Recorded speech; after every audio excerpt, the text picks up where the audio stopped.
السلام عليكم ورحمة الله وبركاته dhamaantiin soo dhawaada meel walba joogtaan casharkii hore waxaan kusoo barnay transformation formula maantana waxaan dhigi doonaa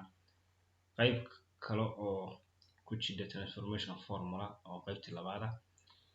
marka transformation formula waa si loo soo dhiraandiriyo xaraf ku jira formula si banaanka looga soo bixiyo formuladaas oo looga dhigo such a formula xisaabta iyo physics ka daabaranaysid waa khasab inaad taqaanid sida formula loo soo dhibiyo xaraf tusaale ahaan formula taqaanaa waa inaad formuladii bedeli kartaa xarfaha formula ka kooban tahay dhan hadba kii lagu weydiiyo la soo bixi kartaa xisaabina kartaa sidaa awgeed calculationka mar walba xisaabta ma soo saari kartaa dadaan kala aqoon formulooyinkiisa loo soo dhibo marka waa chapter aad u muhiim ah oo basic u ah qofkii xisaabta iyo physics ka xiisaynaya marka su'aalahan kale tusaalahan oo qada bixino halkan waxaan ku haysanaa waxa la yiraahdo 3x marka 3x oo lagu daro 7y waxa la mid tahay 4 sir marka waxa la inaga doonayaa inaan x aan soo saaro aan formulada ka soo saaro oo lagu dhaho x hadii la isiyo ka soo qaato y iyo z oo kale lagu yiraahdo x hel isbaan ku heli karaa marka formulada hadii la dhaho formulada lagu heli karaa oo inay formulada qoraa tahay waa inaan formuladii aan sameeyaa subject formula inaan x aan horgale ka dhigaa sida awgeed maadaama 3x ay tahay haddii xisaabta ku dar iyo ka jar ay la socoto mar walba xisaabta ereyga doonaysid tusaale ahaan 3x kan waxaa la socota 7y 7y dan waa inaan iska jaraa oo saddexda x micnihiisa ay banaan ilaa ay u taalo 7 iska jaraa marka step koowaad aan sameynaa waxa weeye waxaan oranayaa 3x oo lagu daro 7y inta meesha ku qoran waxaan ku soo qoray waxaan 7y da la socoto 7y waxay leedahay calaamada ku dara xisaabta hadda la soo qaad 4 laga jaray 3 4 laga jaray 3 saddexdani waxay leedahay calaamada ka horeysa 4tan waxay leedahay calaamada ka horeysa oo ku darta lama qoro markii ku dar baa qorsoon laakiin hadday minus ahaan la qori lahayo oo 4 minus oo laga jaray ama lagu daray 3 waxaan noqonahay 3tan waxay plus yada iska leh 4tan minus iska leh marka hadii laba xarfood oo iska soo horjeedo opposites ku oo kala ka soo minus plus 4 iyo minus 4 nadi waa 0 waa laba xaraf oo isku mid oo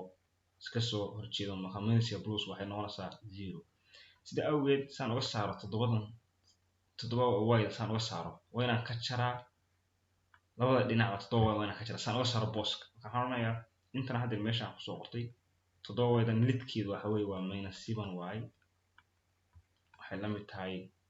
4z oo laga jaray 7y marka labada dhinac waan ka jarayaa dhinacana waan ka jarayaa dhinacana waan ka jarayaa because of waa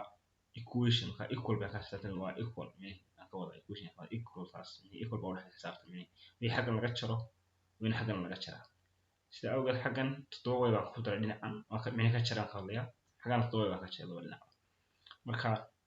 labadan way isla baxayaan waa ku daray micnihi waa laba xaraf iska soo jeeda waa midna waa minus midna waa plus marka waa ka jaraya way isla baxayaan waa qadliya labaas waa equal isla baxayaan marka 3x waxay la mid tahay 4z oo laga jaray 7y marka hadda waxaan doonayay x baa laga rabay marka x maadaama x laga rabo x waxa la socota saddexdaas aan meesha uga saaro waxaan sameynayaa laba dhinac waxaan qaybinayaa x marka xisaabta hadii ku dhusan tahay mar walba xisaabta hadii ku dhusan tahay ay doonaysid xarafka ku dhusan saas iga saartid waad u qaybinaysaa laba dhinacba oo qaybinaysaa xarafkaas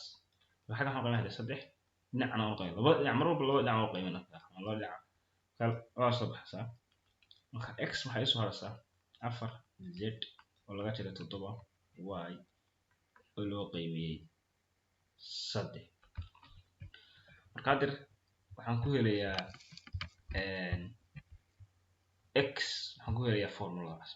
marka maadaama hadda aan hadda formulada helay oo formuladaas hadda aan magalanaysaa aan soo dhiraandhiriyay saasaan ku heli karaa hadda x marka x laga doonayo marka x saasaan ku heli karaa waxa la weydiin karaa set oo kale oo micnaheedu saas oo kale aan u heli karaa marka xarafka marba lagu weydiiyo saasaan ku heli kartaa xarafka marba marka oo lagu yiraahdo soo saar inta saasaan ku heli kartaa tusaale ahaan haddaan tusaale kala bixino aan waqtigiisaan uga faa'iideyno su'aalaha haddaan bixino waana bixino b baan u bixino kasoo qaad waana b haddii oo kale 3m oo laga jaray n waxay la mid tahay r t b oo lagu daray q intaas oo kale waxaa lagu yiri waxa soo saartaa m soo saaro kale m oo m waxay la mid tahay m ta subject formula ka dhig m waxay la mid tahay m baa lagu soo saar marka m saan ku heli karaa hadii formuladaas anoo haysta m waxaan ku heli karaa m taasaan calaamada oo si bangalaya m ta waxaan ku heli karaa labada dhinac hadda waxay la socotaa waxa la yiraahdo labada dhinac waxay la socotaa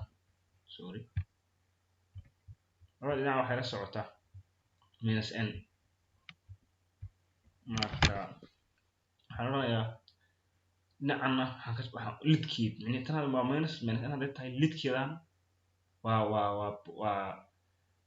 plus n way marka plus intaasaan labada dhinac ku daraya marka waxaan oranayaa 3m oo laga jaray n oo lagu daray n waxay la mid tahay r t b oo lagu daray q oo lagu daray n dhinacana waa ku daray dhinacana waa ku daray n baa ku daray because of sun minus inta uga saaro meesha marka labadan way isla baxayaan intaas waa midna waa minus midna waa plus midna tan iyo tan way isla baxayaan marka 3m waxay la mid tahay r t cos 4b oo lagu daray q waxay la mid tahay lagu daray n waxaa laga doonayaa intaas oo kale laga doonaysaa maadaama inta laga doonayo inta saddexda ku kulufsan maadaama ay kulufsan tahay nuli waa loo qaybinayaa marka laba dhinac waan qaybinayaa marka waxaan qaybinayaa 3